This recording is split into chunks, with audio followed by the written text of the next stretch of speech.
Dans un village isolé, entouré de collines verdoyantes, vivait un jeune garçon nommé Kémo.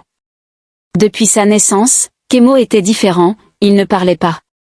Les villageois le surnommaient l'enfant du silence. Malgré son mutisme, il était observateur, passant ses journées à écouter les oiseaux, le vent dans les arbres, et les tambours du village qui résonnaient lors des cérémonies. Un jour, une grande sécheresse frappa le village. Les champs se flétrirent, les animaux mourent, et les rivières se tarirent. Le chef du village rassembla les anciens, mais aucun d'eux ne savait comment invoquer la pluie.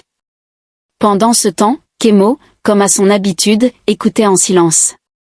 Une nuit, il rêva d'un vieil homme vêtu de blanc qui lui tendait un tambour. « Frappe ce tambour, Kémo, mais souviens-toi, chaque coup doit avoir un sens.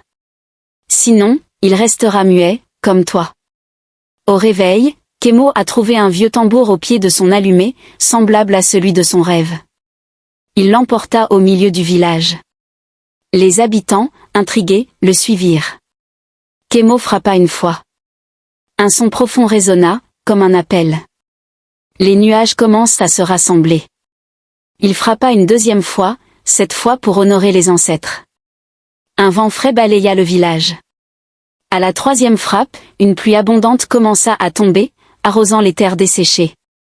Les villageois comprirent que Kémo n'était pas simplement l'enfant du silence, mais un garçon dont chaque action portait un sens profond. Depuis ce jour, ils apprennent à écouter le silence et à réfléchir avant de parler ou d'agir.